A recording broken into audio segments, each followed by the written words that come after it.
3, qu'est-ce qu'on en a dit côté régulateur? Que c'est utilisé dans des feed-forward et que c'est utilisé dans des feedbacks et que quand c'est utilisé dans un feedback, sa propriété, c'est de relever la phase. C'est pour ça que c'est intéressant. Il n'y a pas si longtemps, c'était une heure.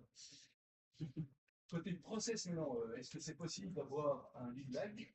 Autrement dit, un système qui va se comporter transitoirement, ben, comme vous le connaissez, hein, avec selon qui sont plutôt lead, plutôt lag, comme ceci, s'il est plutôt lead, comme ceci, s'il est plutôt lag. Mais voilà un exemple de ceci, où il est plutôt lead, qui des fois paraît un peu bizarre intuitivement. En fait, ce n'est absolument rien d'autre que la somme de deux effets.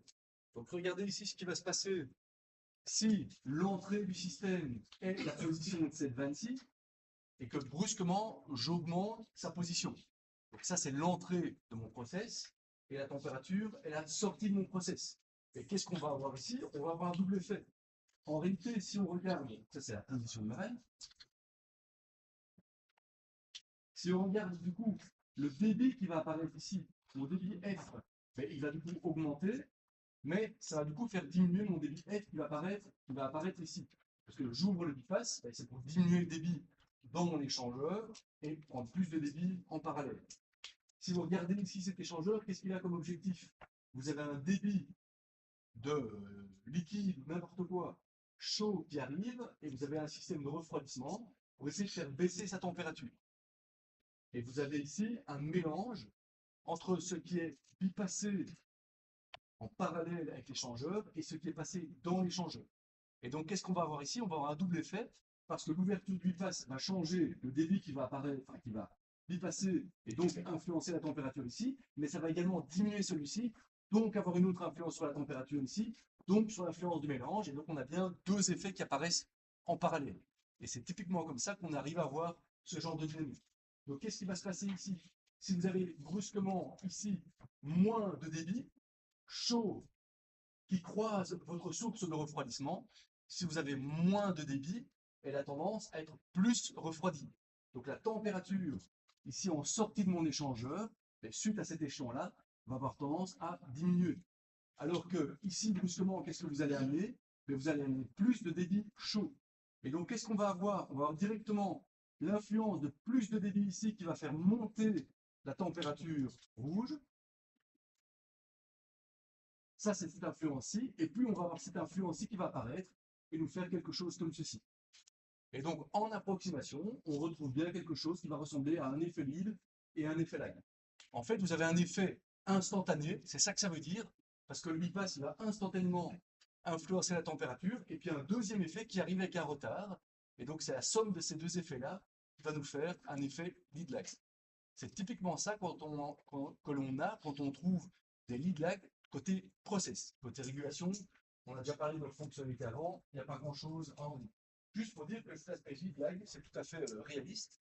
On parlera même plus tard des aspects lead lag côté process avec des zéros instables, donc ce qu'on appelle un non-minimum de phase, pour lequel le lead part dans l'autre sens et remonte. Mais ici, encore une fois, en process, c'est quelque chose de tout à fait réalisable. Dans les régulations, par contre, c'est moins intéressant, même si on en parlera un petit peu dans les filtres à gain constant, mais ça, c'est une autre histoire. Et donc, ce dont on vient de parler ici nous permet de voir également ce qui se passe lorsque vous avez deux filtres du premier ordre qui s'additionnent. Si vous avez ici deux systèmes, mais regardez bien, c'est de nouveau la même entrée dessus.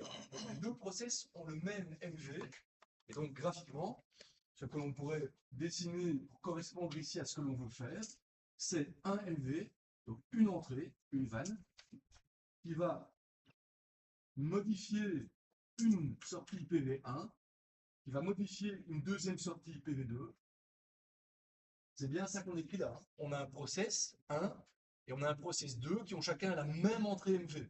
Et qu'est-ce qu'on vous dit ici? Qu'on va combiner les deux. Et donc en réalité, la sortie du process PV, c'est la somme des deux composants. Et qu'est-ce qu'on va faire apparaître lorsque l'on fait la somme de deux filtres du premier ordre? Eh bien, on fait apparaître comme ceci, évidemment, les deux constantes de temps qui viennent chacune d'un des ordres, mais apparaît ici également un terme de un lead, donc un terme de 0. un 0 qui apparaît qui apparaît au-dessus. Et donc c'est bien ça qui vous montre que quand vous avez ici un système de premier ordre avec une certaine constante de temps et un autre avec une constante de temps fort différente, eh bien on se rapproche de ce dont je vous montrais ici, et ça apparaît mathématiquement dans ce lead, cette constante de temps qui apparaît au-dessus. C'est exactement le même exemple, sauf qu'ici j'ai poussé le truc en disant que la réponse ici était instantanée, mais ici il faut juste faire qu'elle n'est pas instantanée, mais si vous avez quelque chose pour lequel les deux premiers ordres ont des dynamiques fort différentes, ça fait apparaître un terme de lead. Où est-ce qu'on peut voir ça ici?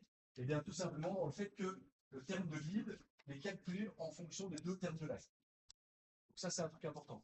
D'ailleurs, si vous avez intuitivement, si les deux lags sont identiques, si les deux constantes de temps sont les mêmes, qu'est-ce que vous devriez trouver en faisant la somme des deux? Est-ce que j'ai encore un truc original si les deux dynamiques ici sont les mêmes? Si j'ai deux filtres du premier ordre avec la même constante de temps, lag 1, t lag 1 est égal à t lag 2. Ben, ça devrait rester un filtre du premier ordre. Eh bien, c'est exactement ça que vous avez ici. Si vous amusez à faire le calcul, qu'est-ce que vous allez voir? Que t lead qui est calculé ici, eh bien, t lead, si les deux constantes de temps sont identiques, qu'est-ce que vous voyez? Que ceci devient t lag, qui va du coup en compenser une des deux. Donc ça et ça, ou celui-là, on s'en fout, on va se compenser. Il n'en restera plus qu'une. C'est tout à fait logique. Donc vous avez bien ici que le terme de lead est lié, c'est ça que je voulais bien montrer ici, à la différence entre les deux constantes de temps. C'est évident que si les deux constantes de temps sont identiques, vous n'avez pas de lead. C'est le même filtre du premier ordre, simplement avec un bien plus grand. Vous suivez? Donc voilà, physiquement, comment est-ce qu'on peut analyser, créer, si c'est volontaire, des leads et des lags. Et un exemple extrême, c'est le premier que j'ai dit, si une des deux constantes de temps est nulle, donc j'ai un passage instantané, vous voyez que le système 2 est instantané, je n'ai pas de dynamique, vous vous retrouvez exactement avec le premier raisonnement qu'on avait fait tout à l'heure, la différence étant que en dessous, je n'ai évidemment qu'une constante de temps. Donc ça, c'est l'exemple typique d'un lead lag classique, celui que souvent on implémente volontairement dans les structures de réglage. Mais ça, c'est l'explication physique qui peut apparaître un lead lag côté process. Donc, vous voyez bien, j'essaie à chaque fois de discuter des dynamiques qui sont existantes, soit dans la régulation, soit dans le process. Évidemment, c'est à chaque fois des choses différentes. Mais voilà comment apparaît un lead lag dans un process. C'est quand vous avez un passage instantané suivi d'une certaine dynamique. Et alors, on peut également refaire le lien avec ceci. Qu'est-ce qui va faire qu'on va plutôt avoir le comportement avec une exagération transitoire ou avec quelque chose de plutôt mou transitoirement, intuitivement? Si vous avez ici la somme de deux effets, un passage direct plus une constante de temps, qu'est-ce qui va faire que je vais me retrouver physiquement avec un système lead lag qui va être plutôt lead ou plutôt lag? Ouverture de la valve.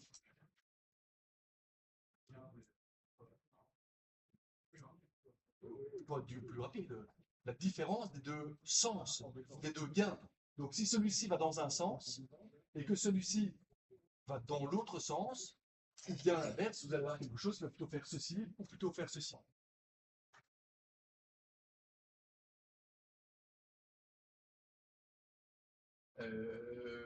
Et les réponses indicielles et impulsionnelles des lead lag, on les a déjà revues en détail la première fois qu'on s'est vu.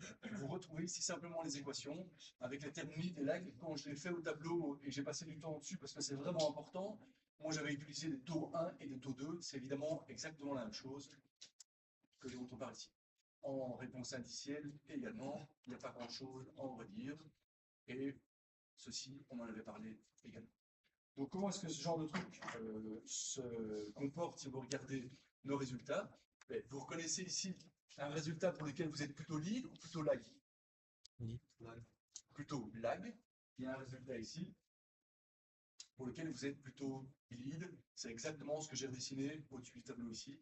Qu'est-ce que vous avez pour un lag constant? En vert, le lead est plus petit que le lag.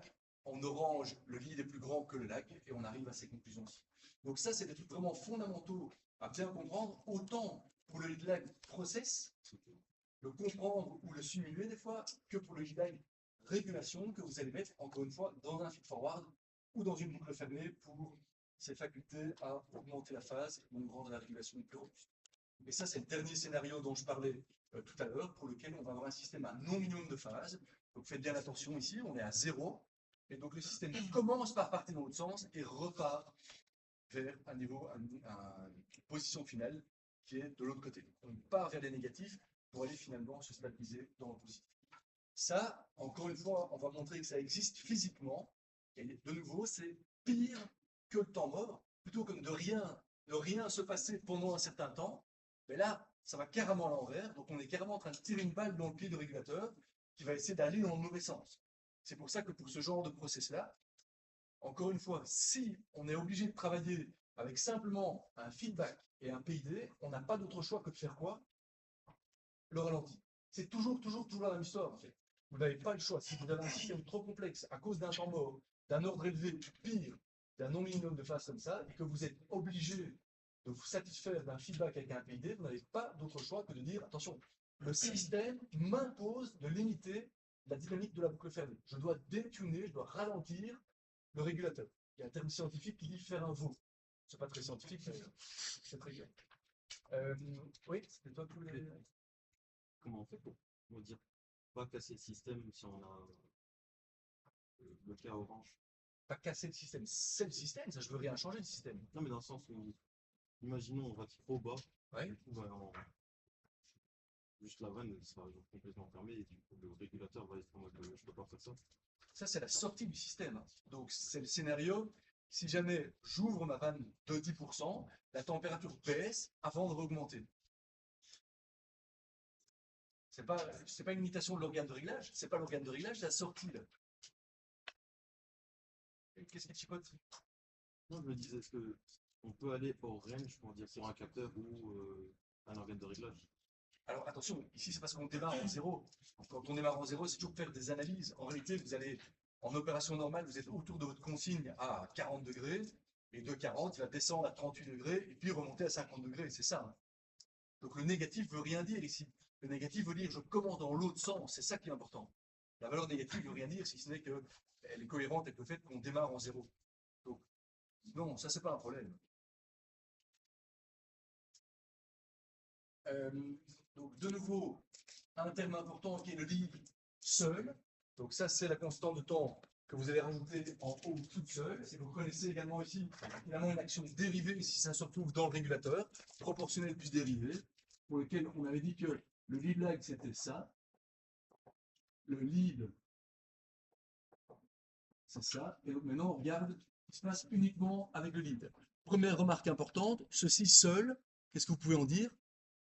Ceci seul, Physiquement impossible. c'est physiquement impossible. D'accord? Vous ne savez pas le réaliser, vous ne savez pas le programmer. Donc, ça va toujours être accompagné au moins d'un filtre en dessous. Mais pour l'analyse, c'est quand même toujours plus simple de le regarder tout seul comme si on était capable de l'implémenter. Donc, on est bien capable de calculer, par exemple, le diagramme de Bode de ce machin-là. Et en réalité, c'est très simple. Comme vous savez que 1 plus ST2, c'est exactement l'inverse d'un filtre du premier ordre. Et donc, vous savez comment vous pouvez travailler avec votre diagramme de Bode. Donc, soit vous le recalculez comme ça, soit vous prenez le résultat inverse du diagramme de Bode d'un premier ordre. Et pour ça, vous allez voir que plutôt que de faire chuter la phase après la fréquence de brisure, on va plutôt la faire augmenter. Et puis, on va interpréter ceci en disant, et donc ça c'est le même calcul d'approximation, on arrive donc à ce que vous avez ici. Donc, ne regardez pas celui qui chute là. Ça, c'est celui dont on a déjà parlé pour un système du premier ordre. Ne regardez pas celui-ci, c'est celui dont on a déjà parlé pour le premier ordre. Ça, c'est celui pour le lead, donc le premier ordre au-dessus, si on veut, et la partie là aussi. Donc de nouveau, en pointillé rose pour la réponse réelle, en pointillé bleu pour l'approximation asymptotique. Donc ne regardez pas ceci, ne regardez pas ceci, regardez les autres. Et donc, qu'est-ce qu'on peut dire ici? Ce à quoi on s'attendait, à savoir que le gain est constant jusqu'à la fréquence de brisure, et puis là, il commence à augmenter. Ça veut dire quoi, en fait, intuitivement, le fait que le gain augmente comme ça? Et qu'il aille à l'infini, en fait. Hein. Là, on arrête le graphique, mais il va à l'infini. Le gain va à l'infini lorsque la fréquence augmente. Ça veut dire quoi? Non? On amplifie le bruit. C'est? Ah non, on dérive. On dérive. Qu'est-ce qui se passe quand vous dérivez un signal haute fréquence? On amplifie le. Ça devient un signal haute amplitude. C'est bien exactement ça qui est marqué là. Vous avez que l'amplitude augmente proportionnellement à la fréquence. C'est bien ça, quand vous dérivez un signal de haute fréquence, ben, la fréquence, vous le savez mathématiquement, mais c'est intuitif aussi, la fréquence apparaît dans l'amplitude. Vous êtes tous d'accord avec ça? Et donc c'est bien ça qu'on voit intuitivement ici. C'est une des raisons pour lesquelles ce truc ne peut pas être utilisé tout seul et est irréalisable tout seul. Et qui va toujours être conjugué avec un filtre du premier ordre qui va faire apparaître ceci, et donc vous faire apparaître comme ça un lead lag. Et donc vous voyez ici toute la partie basse fréquence pour laquelle on a une fréquence de brisure à 1 Hz, donc 10 exposant 0, qui est la fréquence de brisure du premier ordre, et la suite centrée sur 10, qui est la fréquence de brisure du premier ordre au-dessus, entre guillemets, autrement dit, du lead. Et donc c'est pour ça qu'on va sommer les deux, et quand on somme les deux, qu'est-ce qu'on va avoir comme résultat? Ça se c'est ça. Donc quand on somme les deux, vous êtes ici avec les courbes réelles, donc les courbes roses continues, enfin la courbe réelle, qui est la courbe rose continue, qui est bien la somme des deux courbes pointillées. Donc d'abord, j'ai l'effet du lag qui arrive, j'ai rien qui se passe, et puis je commence à perdre en amplitude à partir de ma fréquence de brisure. Je devrais continuer à perdre jusqu'à l'infini si j'étais un premier ordre, sauf que là vient commencer à arriver l'action du lead qui arrive une décade plus loin, qui vient finalement compenser la chute de 20 dB par décade du premier ordre en faisant l'inverse, et du coup, la chute d'amplitude se compense et je récupère quelque chose de stable. En phase, c'est la même chose, vous vous amusez à sommer le fait que le premier ordre a tendance à déphaser dans sa zone de travail, donc autour de sa fréquence de brisure, et il aurait tendance à aller se stabiliser à 90 degrés. Le lead, c'est la même chose, il va aller se stabiliser à plus 90 degrés, et démarrer un petit peu plus tard parce que j'ai décalé les brisures. Et donc, qu'est-ce que vous avez? Que la somme des deux vous fait un machin comme ceci. Ça, c'est si vous êtes plutôt lead, plutôt lag.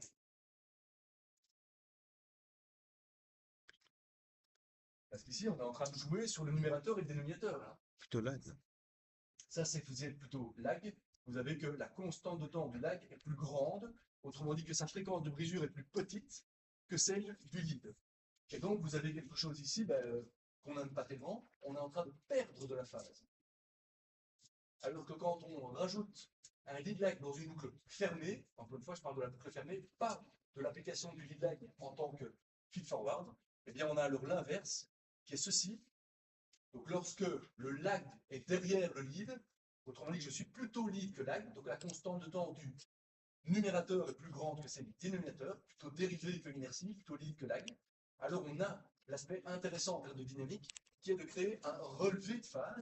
Quand vous avez travaillé sur les diagrammes fréquentiels pour faire des synthèses de régulateurs l'année passée, c'est une des choses qui vous a intéressé, c'est aller relever la phase à l'endroit où vous en aviez besoin pour regagner de la marge. Ça vous dit quelque chose? Donc ça, c'est l'intérêt d'un lead lag, mais encore une fois, dans une boucle fermée. N'allez pas parler d'intérêt de relever la phase quand vous utilisez un lead lag dans une boucle ouverte, donc dans un feed forward, ça n'a absolument aucun intérêt. Tac, tac, tac, et ceci, c'est le cas intermédiaire qui ne m'intéresse pas tellement. Alors, puisqu'on avait encore ici des petits cas où on commence à tout mélanger, il n'y a pas grand-chose d'intéressant à dire, c'est toujours exactement la même chose, on rajoute quelques lags et on chipote et on chipote. Là, par contre, il y a une chouette application du lead lag, tout comme tout à l'heure, je vous ai dit que pour le premier ordre, c'était utilisé comme process ou bien dans les régulateurs, et que c'était aussi utilisé pour filtrer les mesures, et bien le lead lag, il est utilisé pour faire ce qu'on appelle de la déconvolution de capteur. Ça ne veut rien dire d'autre que la chose suivante.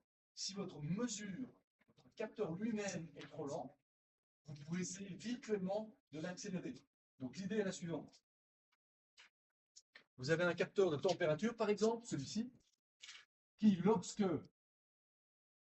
ma température, donc la température, arrive dans mon capteur, donc l'entrée de mon process c'est mon capteur, donc ça c'est la température réelle,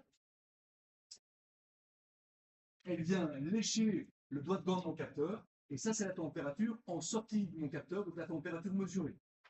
Eh bien, qu'est-ce qui se passe à cause de la dynamique du capteur? Typiquement, l'inertie du doigt de gant, eh bien, vous allez voir que lorsque la température réelle augmente, vous avez un certain retard à l'indication de température. Pourquoi? Parce que la dynamique du capteur a elle-même une certaine inertie. Soit c'est vraiment des inerties thermiques, c'est souvent le cas à cause du process. Des fois, c'est lié à des inerties de calcul parce qu'on a besoin de faire des moyennes sur un certain nombre de temps, etc., etc., etc. Si vous regardez par exemple des mesures en débimétrie, vous allez discuter que vous avez des fois, vous avez certaines techniques de débimétrie qui sont basées sur des temps d'aller-retour. Donc on envoie une onde dans le fluide, en fonction des particules qui sont plus ou moins chargées dans le fluide, vous avez des rebonds. Et donc quand vous avez ça, on calcule des temps d'aller-retour, mais on se concentre pas, on ne se contente pas, pardon, d'une particule, on va faire une moyenne sur un certain temps. Et donc ça peut amener un certain délai.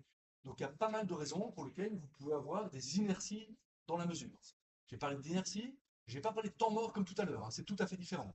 D'inertie sur la mesure. Eh bien, le rôle du lead lag peut être d'essayer de transformer cette mesure en une mesure plus rapide. Et en fait, tout est déjà connu. Mon objectif, ça va être simplement de réussir à faire quelque chose à cette mesure, donc rajouter derrière une fonction de transfert, un truc dynamique pour modifier la dynamique de l'ensemble, pour que ceci devienne quelque chose de beaucoup plus rapide.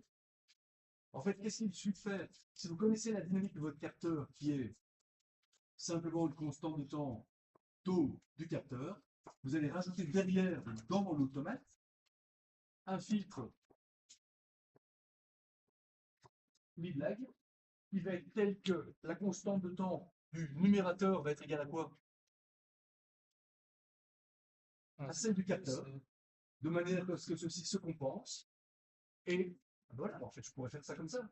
Je pourrais me contenter de faire ceci. Regardez, qu'est-ce que j'ai réussi à faire là? J'ai réussi à rendre la dynamique du capteur, comment? Instantanée. J'ai plus de dynamique. Oui, mais en fait, c'est pas réaliste. Ça, pourquoi? Parce que le moindre bruit de mesure sur ma température va exploser parce que ici, j'ai une dérivée dedans. Donc ceci n'est pas du tout réaliste. On doit absolument lui rajouter ici une constante de temps, mais qui évidemment va être telle que cette constante de temps-ci, Tm, l'objectif c'est quoi? C'est qu'elle soit comment par rapport à Tc? Qu'elle soit plus petite. Hein. Et donc si vous voulez avoir une réponse très rapide de votre capteur, après déconvolution, vous allez mettre Tm égale 0. Et non, c'est pas possible. Parce que vous retombez dans quel problème? Si Tm est égal à 0, ça revient au même de ne pas mettre ceci. Donc vous revenez au fait que vous n'avez pas assez filtré votre déconvolution et donc vous explosez les bruits de mesure. Donc qu'est-ce qu'on va faire typiquement pour ça? On va compenser la dynamique lente du capteur et on va expérimentalement diminuer petit à petit cette constante de temps-ci jusqu'à ce qu'on soit emmerdé à cause des bruits de mesure. C'est la seule chose qui va nous limiter, c'est les bruits de mesure qui vont nous empêcher d'accélérer la dynamique de notre capteur. Donc ça, c'est un truc qui est typiquement utilisé pour filtrer les mesures, mais pas filtrer au sens virer simplement le bruit, mais essayer d'accélérer la dynamique de la réponse. Pourquoi est-ce qu'on a intérêt à faire ça? Ouais, sinon, on ne le fait pas. C'est au niveau de la rétroaction pour avoir contrôle. Exactement. Comme on sait qu'avoir une inertie dans la mesure, ça se rajoute à toute l'inertie du système et que ça va nous emmerder pour la boucle fermée et que plus c'est lent, plus il y a des ordres élevés, plus ça va être dangereux à piloter, eh bien faire ça, ça va finalement accélérer la dynamique du système vu par le régulateur, avec tous les avantages que ça a, que le régulateur va pouvoir être plus péchu et moins devoir prendre moins de marge de stabilité, etc., etc., etc.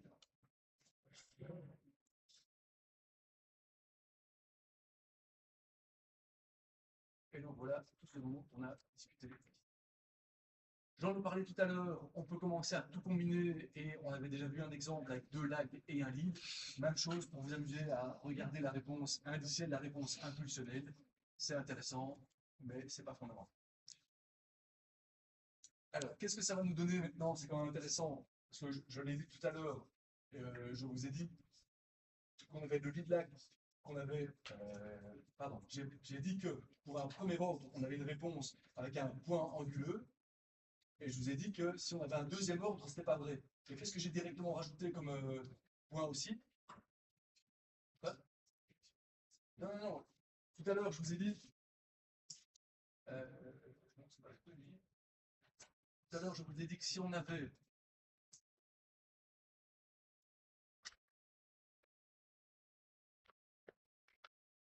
Tout à l'heure, je vous ai dit, si on a une, une réponse initiale qui commence directement comme ça avec un point anguleux, ça veut dire qu'on a un premier ordre. Je vous ai dit non, non, c'est pas si vrai que ça. Qu'est-ce qu'il faut rajouter à ça? Et c'est maintenant qu'on parle des leads que c'est important. En réalité, vous allez avoir un point anguleux si la différence entre l'ordre du dénominateur et du numérateur vaut 1. C'est logique parce que vous allez à chaque fois avoir un S au-dessus qui compense à un S en dessous. Et donc, attention, si vous ne regardez que le point anguleux, dire que c'est un premier ordre, c'est pas vrai. Ce que vous pouvez dire, c'est qu'il y a un ordre en plus au dénominateur qu'un ordre au dénominateur. Si vous regardez par exemple un filtre comme ceci avec un deuxième ordre et un lead, eh bien, il va également démarrer avec un point anguleux. Donc faites attention, quand on dit point anguleux premier ordre, c'est pas si vrai que ça. C'est vrai quand vous n'avez pas de lead, sinon c'est la différence des ordres qui va vous faire ce genre de comportement là. Alors comment est-ce que ça va répondre ce truc-là sans regarder les équations, mais en regardant un petit peu intuitivement? On est de nouveau sur du lead lag. Donc partez du lead lag classique avec une constante de temps au-dessus, une constante de temps en dessous, donc celle qu'on a tout à fait à gauche là. Et puis dites-vous simplement que quand vous rajoutez une deuxième constante de temps, qu'est-ce que vous faites? Bah, vous freinez un peu ce bazar-là. Donc, on l'a déjà dit plusieurs fois, le lead lag qui peut être, le simple lead lag peut être plutôt lead ou plutôt lag. Si maintenant je rajoute une autre constante de temps, qu'est-ce que je fais? Ça revient au même que dire que ceci rentre dans un filtre du premier ordre. Vous êtes d'accord? Autrement dit, ça veut dire que je vais avoir ceci va être lissé par un filtre du premier ordre. Alors, en fonction de la constante de temps, si elle est très très lente, voilà ce qui va se passer. Si elle est un peu plus rapide, voilà ce qui va se passer. Si elle est un peu plus rapide, voilà ce qui va se passer. Si elle est très très très rapide, elle ne déforme presque pas le signal. Voilà ce qui va se passer. Vous me suivez? Donc c'est très facile comme ça de voir comment va se comporter un deuxième ordre avec des constantes de temps réel et un zéro en partant toujours du scénario de base qui est le lead lag, et puis on rajoute quelque chose qui va plus ou moins lisser, plus ou moins filtrer ce machin. Et ici vous avez le même résultat. Si vous avez ici que ceci passe dans une constante de temps, la taux 3 qui est beaucoup plus grande que les deux autres, ben ça va tout simplement tout tuer, et on verra quasiment pas l'effet lead lag. Par contre, quand la troisième constante de temps commence à se rapprocher des deux autres, on va avoir quelque chose de plus en plus comme ça. Ok? Soit par équation, soit comme ça, on s'en sort très facilement. Vous avez ici à chaque fois en pointillé ce que je vous ai d'abord montré, donc le lead lag interme en haut, interme en bas. Et puis en gras, vous avez ce qui se passe quand vous rajoutez la troisième constante de temps. Autant pour le lead que pour le lag, c'est exactement ce qu'on a vu juste avant. Et pour celui qui est en réponse inverse, c'est exactement la même chose. Il n'y a pas grand-chose. Pour la reprise fréquentielle, je vous laisse regarder ça, parce que c'est toujours la même chose, il n'y a pas énormément de choses à faire, c'est juste des compositions de diagrammes de Bode. Et on arrive ici au T-lead avec un négatif, celui qu'on appelle un non-minimum de phase de réponse inverse. Et je vous disais tout à l'heure, ça c'est aussi quelque chose qui physiquement a une raison process, donc vous retrouvez ça réellement en industrie, raison pour laquelle il faut absolument le comprendre et savoir que ça arrive, parce que quand vous avez ça sous les yeux, vous savez qu'il faut faire attention au niveau de la régulation. Encore une fois, c'est tout simplement pire qu'un temps mort. Et donc, vous savez que c'est quelque chose dont il faut se méfier. Ça va influencer les choix des paramètres de régulation, mais ça peut même influencer les choix de structure de réglage.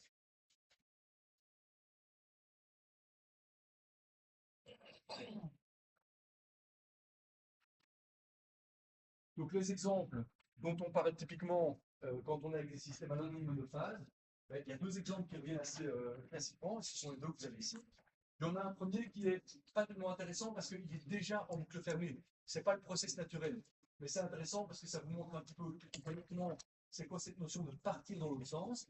C'est si vous jouez à prendre un balai sur votre doigt et que vous essayez de contrôler sa position. Vous avez tous déjà fait ça? Chouette, hein? Eh bien, si vous faites ça, qu'est-ce que vous faites? Mais attention, j'insiste, ici, vous êtes du coup en régulation. C'est vous qui êtes occupé à faire la régulation de position.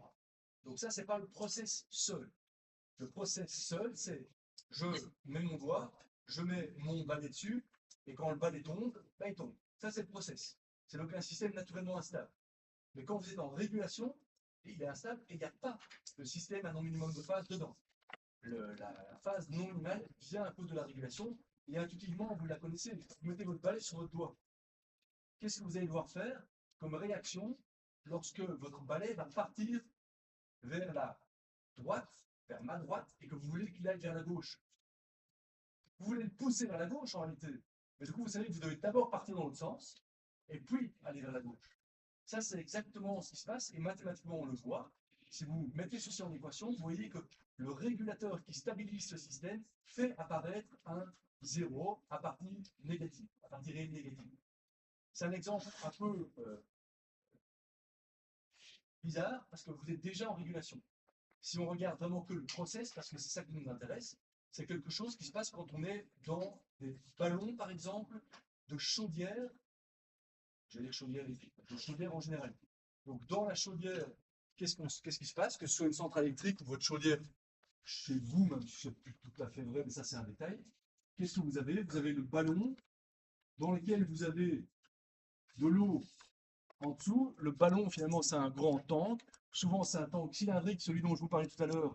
Et donc, on est dans ce scénario-ci où on doit faire attention. La constante de temps dépend de la hauteur, mais ce n'est pas ça dont on doit parler ici.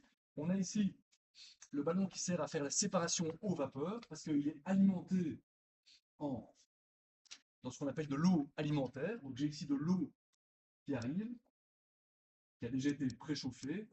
Ici, j'ai mon évaporateur qui est baigné dans ma chaudière, autrement dit, il reçoit mes calories. Et donc, j'ai ici de l'eau qui est sous forme liquide, qui va descendre dans mon évaporateur, recevoir des calories, et elle va remonter ici en étant plus chaude, et donc en passant de plus en plus de l'état eau à l'état vapeur. Elle remonte ici sous forme de bulle, et le tank ici sert justement à faire la séparation de ce qui va rester liquide ici, et la partie bulle de vapeur qui va venir ici, et finalement partir par ici vers le consommateur vapeur, que ce soit une entreprise qui a besoin de vapeur pour son traitement, ou que ce soit une turbine, si vous avez besoin de faire de l'électricité. Le système à non minimum de phase, il est où là-dedans, à votre avis? Le système, vous le définissez toujours par une entrée et une sortie. Si on vous demande quel est le système, ça veut simplement dire je change ça en entrée, ça change ça en sortie. Qu'est-ce qui pourrait, à votre avis, faire un minimum de phase là-dedans? En anglais, on appelle ça du shrink and swell. Shrink and swell. En français, c'est du contraction, dilatation. Il y a un terme français, mais je l'ai oublié. Mais en anglais, ça vous dit déjà tout ce qu'il faut. Le débit d'eau alimentaire. Alors en fait, il y a un double système à non minimum de phase là-dedans. Le premier dont on va parler, c'est celui qui a pour entrée le débit de sortie. Donc on se pose la question ici, si brusquement j'ouvre ma vanne de sortie vapeur, parce que mon consommateur, par exemple ma turbine, a besoin de produire de la puissance, si j'ouvre brusquement mon débit vapeur, vous vous attendez à quoi en termes de niveau? Autrement dit, le système sur lequel je suis en train de travailler, c'est la vanne de débit vapeur qui se trouve ici, et la sortie de mon système, donc ce qui est influencé par cette sortie, c'est le niveau, la hauteur dans mon tank qui est mesuré ici, dans ce qu'on appelle le ballon, qui est mesuré ici. Petite remarque qui n'a rien à voir, mais ça ne doit pas du tout vous effrayer que mon entrée soit la sortie. Est-ce que ça chipote quelqu'un que j'utilise en entrée la vanne de sortie de mon process? Non, hein, c'est tout simplement l'entrée de mon process, c'est la variable que je manipule. Ça peut être, en termes physiques, ça peut être le débit qui sort, le débit qui rentre, on s'en fout complètement. Hein.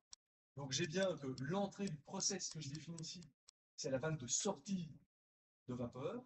La sortie de mon process, c'est le niveau dans mon ballon. À quoi est-ce que vous vous attendez comme évolution du niveau lorsque on augmente le débit de vapeur? Autrement dit, on augmente le débit de sortie. Ben, logiquement, par conservation de débit, vous devriez avoir que si vous augmentez le débit de sortie, le niveau commence à se casser la gueule. Et inversement, que si vous fermez le débit de sortie, le niveau, vous attendez à ce qu'il monte. En réalité, transitoirement, et uniquement transitoirement, et donc c'est pour ça que vous avez un 0 qui va partir dans le mauvais sens, transitoirement, ça part dans l'autre sens. Parce qu'il y a de nouveau plus d'effets qui se font. Il y a l'effet de base, qui est l'effet de conservation de masse, que vous voyez directement. Si j'ai plus de débit qui sort, je dois avoir moins à l'intérieur, c'est vrai. Mais à cet effet-là, se rajoute en parallèle un deuxième effet qui est dû à la variation de densité, qui est non linéaire, mais ça, encore une fois, c'est un autre point. Et donc, la variation de densité, elle dit quoi? Elle dit que si, brusquement, vous fermez votre vanne ici, vous allez faire augmenter la pression dans votre ballon. Si vous augmentez la pression dans votre ballon, qu'est-ce qui va se passer en termes de densité? Votre densité va augmenter, et donc vous allez avoir qu'une partie de la vapeur qui est ici va prendre plus de place, ça va repasser en eau, ça va augmenter votre niveau. Donc j'ai démarré avec un scénario où j'ai baissé ma vanne, ça a fait augmenter ma pression, et bien ça a fait augmenter mon niveau à cause de cet effet-là. Et ensuite, l'effet thermique va se stabiliser, l'effet de densité va se stabiliser, c'est le premier effet dont on a parlé, l'effet de conservation de volume qui va prendre la main. Autrement dit, ce que je viens de dire, c'est que si je diminue le débit de sortie de ma vapeur, dans un premier temps, je vais avoir une augmentation de mon niveau avant que ça finisse par repartir dans l'autre sens. Et j'ai évidemment l'effet inverse. Si j'ouvre ma vanne, par effet de densité, ça va d'abord faire diminuer le débit avant de la faire augmenter. Donc on a bien comme ça des systèmes qui physiquement sont complexes à réguler à cause de ça. C'est important de le savoir parce que ici, par exemple, dans cette application-là, on va y revenir, à cause de ça, on ne va jamais accepter de faire simplement une boucle fermée. À cause de ça, dans les chaudières, on va toujours utiliser une cascade avec un feed-forward. À cause de ça.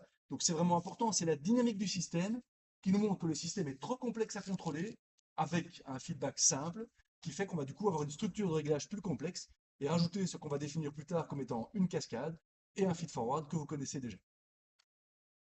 Et je disais qu'il y avait un deuxième effet, une deuxième partie du système qui est aussi un système à non minimum de phase, c'est que si l'eau ici est trop froide, alors ça en général ça ne se passe pas trop quand il n'y a pas de problème parce que l'eau ici est préchauffée, mais dans certaines centrales on a des problèmes avec les préchauffeurs ici, et donc l'eau arrive et ici elle est trop froide. Et donc qu'est-ce qui se passe? Quand l'eau est trop froide, vous avez qu'une augmentation du débit d'eau ici va amener plus de débit, et donc on s'attend à ce que le niveau augmente, sauf que vous avez d'abord l'effet thermique qui arrive, comme vous amenez beaucoup de froid, vous faites chuter la pression, vous modifiez encore une fois votre densité, et donc vous allez d'abord partir dans l'autre sens avant de remonter. Donc tout ça, ça fait des systèmes qui sont complexes à contrôler. Donc soit vous allez être condamné à détuner votre régulateur, soit ce genre d'analyse va vous amener à dire, hey, attention, je sais que j'ai intérêt à changer de structure de réglage, parce que si je veux des performances en réglage qui sont correctes, je ne les atteindrai pas avec simplement un feed-forward et un PID. Donc c'est important pour comprendre la dynamique, mettre des paramètres sur le T-lead, T-lag, etc. Mais ça va également influencer le choix des structures de réglage. C'est pour ça que tout ceci est fait avant de rentrer clairement dans les structures de réglage. Un autre exemple classique que vous avez là, c'est dans un foyer de chaudière, encore une fois. Si brusquement vous augmentez la quantité d'air que vous amenez dans votre foyer, donc là vous avez la combustion, vous avez votre gaz et votre air qui arrive, qu'est-ce qui va se passer quand brusquement vous amenez plus d'air? Dans un premier temps, la température va baisser parce que vous amenez plus d'air. Et puis vous avez l'effet de combustion qui va arriver, vous amenez plus d'air. Et donc si vous avez assez de gaz, eh bien tout ceci va faire votre combustion et faire votre chaleur. Et donc ça va finir par faire une augmentation de température. Donc augmenter un débit d'air frais dans une chambre de combustion va transitoirement faire diminuer la température avant qu'elle augmente, parce que vous avez de nouveau ces deux effets en cascade qui vont arriver. Un premier effet qui est simplement un bilan d'énergie, j'ai plus de froid qui arrive. Ensuite apparaît la réaction chimique de combustion qui est exothermique, qui va faire apparaître de la chaleur. Donc tout ça, ce sont des systèmes qui sont naturellement à non minimum de phase ou réponse inverse. Et donc c'est fondamental de bien les connaître pour savoir les limitations que l'on aura en termes de qualité de régulation. Je n'ai pas compris quand vous dites un minimum de phase. Mais vous voulez dire quoi par un minimum? Les systèmes à réponse inverse, donc ceux qui répondent comme ceci, On les appelle aussi systèmes à non minimum de phase, parce que quand on compare tous les lead lag que l'on peut faire avec ça, et c'est quand T1 est négatif, donc quand on part à l'envers, c'est celui-là qui fait la plus grande perte de phase. Hmm. Et donc c'est pour ça qu'on les appelle systèmes à non minimum de phase. Et c'est ça aussi qui explique qu'ils sont compliqués à piloter, parce que justement ils créent un déphasage dégueulasse, et c'est lié à ce retard qu'on voit comme ça. Partir à l'inverse, c'est finalement pire qu'avoir ce retard, c'est cette histoire de déphasage-là. Donc c'est un autre terme pour parler des systèmes à réponse inverse, on les appelle systèmes à non minimum de phase. Et le système à minimum de phase, c'est... C'est tous les autres, ceux qui partent directement dans le bon sens. Il y a une raison, comme je te dis, qui s'explique au niveau justement des phases, c'est simplement retenir un synonyme réponse inverse au système à non minimum de phase. Donc ça c'est l'exemple dont on vient de parler, donc il n'y a pas grand-chose à en dire. Si ce n'est que, comme je viens de le dire, on va faire attention parce qu'en fonction de ça, on va être guidé vers d'autres choix de structure de réglage, de forme de régulation. Sinon, la seule alternative, comme on l'a déjà dit plusieurs fois, comme pour les temps morts, c'est de faire un veau, ce qui est évidemment une limitation assez importante. Alors, tout comme on l'a déjà fait pour le système intégrateur et les systèmes du premier ordre, c'est intéressant de voir le lead lag sous forme de schéma bloc de base, donc encore une fois en faisant apparaître un système intégrateur. Ça permet souvent de mieux comprendre ce qui se passe, ça permet aussi de les modéliser ou de les implémenter dans un automate si vous n'avez pas directement un bloc lead lag qui est disponible dans les automates. C'est vraiment le cas. D'un automate à l'autre, vous avez des fois des blocs lead lag qui sont directement disponibles, des fois donc vous n'en avez pas, et donc vous devez le faire, ça se fait réellement, les reconstruire vous-même à partir des blocs de base que seront l'intégrateur et le filtre du premier ordre qui est souvent déjà disponible. Donc, si vous regardez le lead lag, vous avez encore une fois son expression en la place qui est ici, son expression équivalente en temporel qui est juste en dessous, et on en déduit directement son schéma bloc. Alors qu'est-ce qui vous embête dans ce schéma bloc-là? Il y a un truc qui pue là-dedans qu'on ne va jamais implémenter, et c'est pour ça que c'est pas ça qu'on va implémenter comme ça, on va encore un peu le modifier. Il y a un truc là-dedans qu'on a dû vous dire 1000 fois, ne jamais implémenter ça en Simulink dans un automate. C'est quoi? Parce que numériquement, ça n'a aucun sens. C'est physiquement irréalisable et de toute façon, ça vous causerait beaucoup de problèmes numériques. C'est la dérivée. Dans Simulink, vous n'allez jamais utiliser un bloc dérivé. En fait, Simulink devrait avoir enlevé le bloc dérivé depuis des années. C'est un truc qu'on laisse parce que c'est facile de comprendre ce qui se passe. Le bloc dérivé, normalement, vous ne devez jamais l'utiliser de votre vie.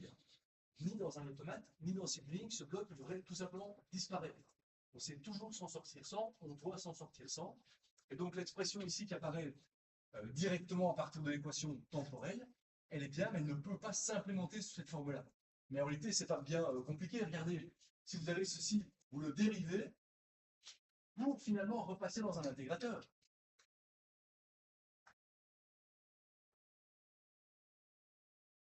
Et donc, quelque part, on pourrait tout à fait dire que ça et ça se compensent. Et donc, si vous remettez proprement ça dans l'ordre, bien vous pouvez effectivement faire apparaître cette forme-ci qui ne fait plus apparaître la dérivée, parce qu'effectivement, elle se compense avec l'intégrale, et donc on va directement apparaître sur la sortie. Parce que la dérivée et l'intégrale se compensent. C'est fondamental, encore une fois, d'implémenter un lead lag à partir d'un intégrateur sous cette forme-ci, et de ne jamais le faire sous cette forme-là. Théoriquement, c'est exactement la même chose, sauf que ceci est faux, va vous créer des problèmes de bruit, et devrait être tout à fait interdit même en simulation. Ça, c'est exactement la même chose d'un point de vue théorique, sauf que c'est également valable de manière pratique. Oui. Mais comme du coup, pourquoi j'ai fait Parce que c'est plus facile d'implémenter ça. Si vous voulez moins manipuler vos schémas blocs, ça c'est quelque chose que vous avez directement à partir de votre équation différentielle. Si vous voulez ne pas utiliser de dérivés, vous devez faire ce genre de cheminement-là et dire, tiens, comment est-ce que je peux réexprimer mon problème pour ne pas faire apparaître de dérivés? C'est ça qu'il faut faire, on doit le faire. Par contre, vous avez la solution concombre qui est disponible, mais qui est tout à fait à proscrire, qui est de dire, mon équation différentielle, je peux directement l'implémenter comme ça. Sur papier, c'est vrai, vous ne pouvez jamais implémenter ça, il devrait l'enlever. Par contre, il le laisse. Pourquoi? Parce que ça laisse penser que c'est facile à utiliser. C'est facile à utiliser, mais c'est faux si on l'utilise comme ça. on ne peut pas l'utiliser comme ça, c'est tout simplement faux. Un bloc dérivé, vous ne devez jamais l'utiliser dans Simulink et dans un automate non plus. Si vous avez besoin d'une dérivée comme dans un régulateur, vous aurez besoin toujours de la filtrer, mais jamais d'avoir un bloc dérivé pur comme ça, ni en simulation, ni en régulation. Donc voilà la manière propre dont on l'implémente pour pouvoir réaliser un intégrateur. Et ensuite, on regarde comment est-ce qu'on peut la créer si on a besoin de la faire de manière discrète. C'est toujours la même démarche. On repart encore une fois de notre lead lag. On a montré sur le slide d'avant comment la créer à partir d'un intégrateur continu. Maintenant, c'est la même démarche. On repart du lead lag. On se pose la question comment créer directement une équation récursive qui va permettre de l'implémenter dans l'automate sous forme d'équation récursive, d'équation récurrente. Ce qu'on a fait tout à l'heure avec l'intégrateur et avec le filtre du premier ordre, passer de S en Z pour ensuite exprimer l'équation récurrente. C'est exactement la même chose. On reprend notre équation en S. On choisit une des trois méthodes de discrétisation pour faire le passage S-Z, par pouvoir forward ou Euler. On obtient comme ça notre équation en Z, qui nous permet directement d'obtenir notre équation récurrente. Donc, ce que j'ai dit tout à l'heure, qui était, si vous avez des schémas blocs à votre disposition, vous avez des blocs à votre disposition pour programmer l'automate, et que vous avez un intégrateur, vous pouvez directement programmer ça dans votre automate. Si votre automate ne travaille pas en langage bloc, mais travaille en langage structuré, en programmation, eh bien c'est ceci que vous allez devoir programmer dans une équation récurrente. Encore une fois, l'équation récurrente, elle est cachée où là-dedans? Mon équation récurrente, elle est le fait que la solution en K utilise les résultats de la solution en K-1. Et si j'avais des ordres plus élevés, j'aurais aussi du K-2, K-3. Ici, j'ai un ordre 1, donc je n'ai normalement que du K-1 qui va apparaître. Donc ça, c'est d'autres qui vont me parler. Et je vous disais tout à l'heure, quel est l'autre système qui apparaît également souvent dans les process, qui peut apparaître encore souvent dans les automates, soit parce que c'est le modèle qu'on met dans le régulateur, soit parce que ça a des aptitudes de filtrage très intéressantes. C'est le deuxième ordre, mais à constante de temps complexe conjugué, comme vous connaissez bien. S'il y a un gain, le voilà. Et la partie dynamique, elle peut s'exprimer comme ceci.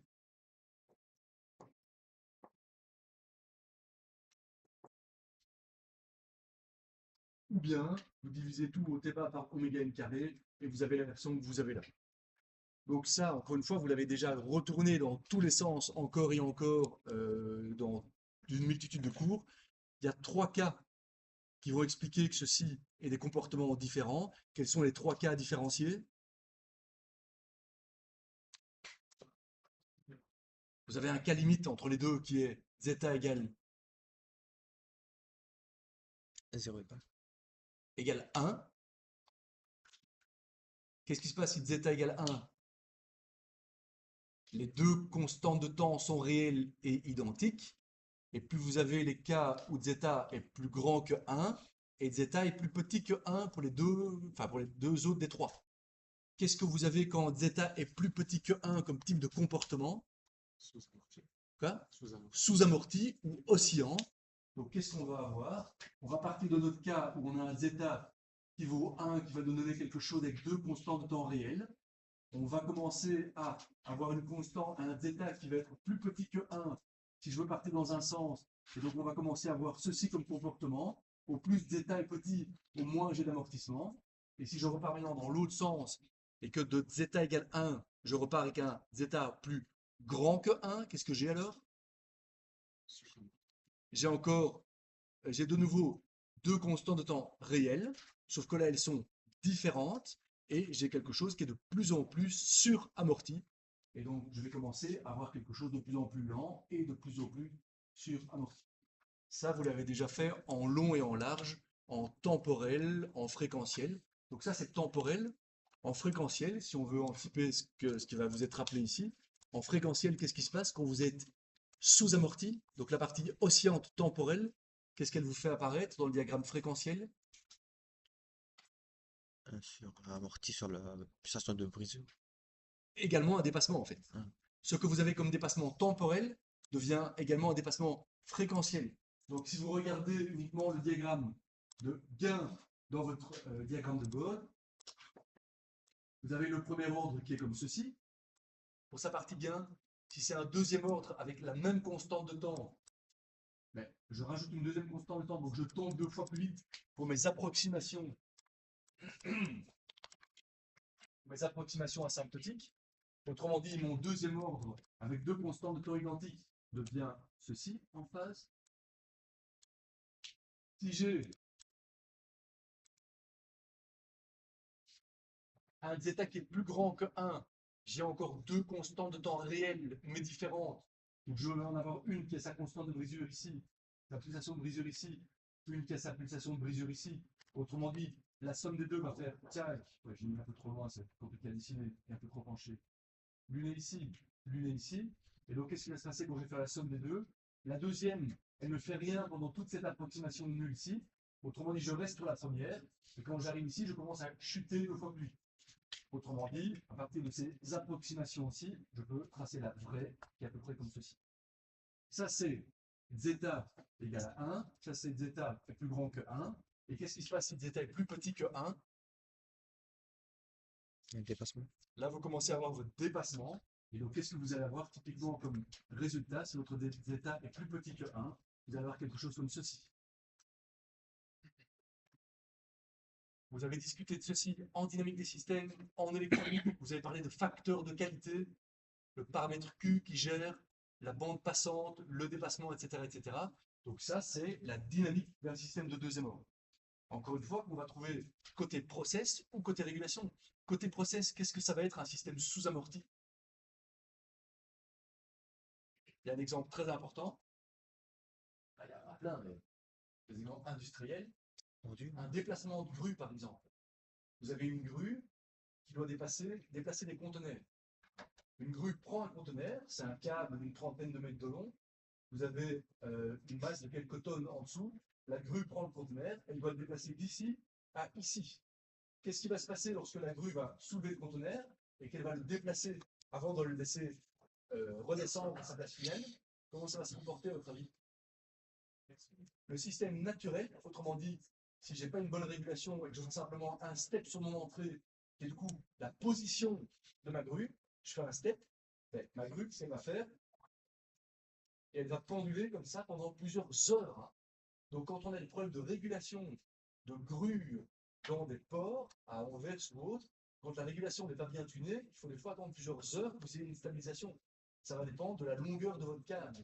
Et donc ça, c'est un truc fondamental. Le système est naturellement sous-amorti. Et donc on doit absolument, encore une fois, le comprendre et adapter ça dans la régulation pour que la régulation soit spécifique à ce genre de système et amortisse en réalité ces pulsations naturelles. Parce que quand vous avez un système comme ça qui est naturellement sous-amorti, qu'est-ce que ça veut dire? Ça veut dire qu'il a des fréquences propres qui s'excitent très facilement. C'est ça que ça veut dire en réalité. Et donc la régulation, qu'est-ce qu'on essaie de lui dire? On essaie de lui dire de ne pas exciter le système à ses fréquences propres. Et quand on fait ça, on arrive à transporter la charge en un minimum de temps et elle s'amortit directement et on peut la déposer. Donc des temps de transport qui sont souvent 1 ou 2 minutes, eh bien si vous foirez la régulation, peuvent passer à plusieurs heures s'il faut attendre que ça stabilise. Donc la qualité de la régulation, c'est un de ses objectifs aussi, amortir des systèmes qui sont naturellement sous-amortis pour ce genre d'application-là. Vous avez ça énormément en robotique aussi pour le même concept. En robotique, vous déplacez un bras, et si le bras n'est pas rigide, vous avez la même chose. Le robot va se déplacer, et si vous avez une articulation qui n'est pas assez rigide, vous avez exactement la même chose. Donc tout ce genre de système-là, on les trouve énormément dans les systèmes mécaniques, robotiques, grues ou autres trucs. Et dans les systèmes électriques aussi, quand vous avez des systèmes RLC sous-amortis. Oui.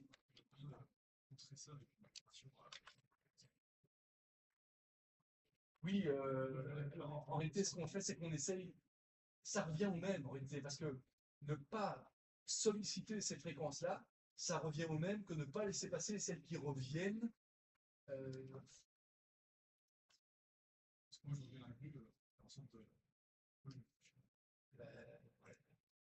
Ça, ce que tu dis, c'est ce qu'on fait quand on ne fait pas de la régulation, mais quand on veut, typiquement, c'est ce que vous avez dans vos casques anti-bruit, où on injecte le même bruit en position de phase. Là, on la tue, mais il n'y a pas vraiment la notion de boucle fermée là-dedans. Donc, non, c'est pas vraiment injecter celui qui est à l'opposé qu'on fait en régulation, c'est essayer de ne pas exciter ces fréquences-là.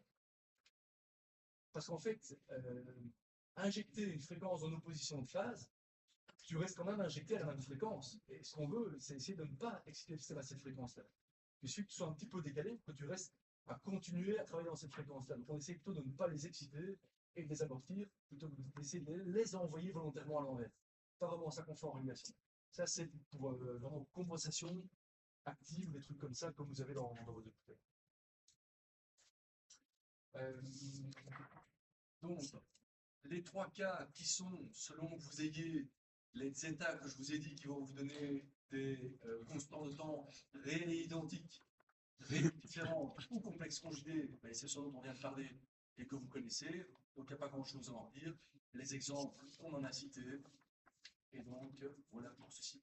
Et les réponses indicielles, ben, vous les connaissez évidemment, impulsionnelles par vous ici, et indicielles, et vous voyez bien ce que l'on a dit ici avec les zeta. Si vous avez un truc qui n'est pas bien amorti, c'est que votre zeta est faible, et au plus votre zeta se rapproche de 1, au plus vous avez quelque chose qui est amorti.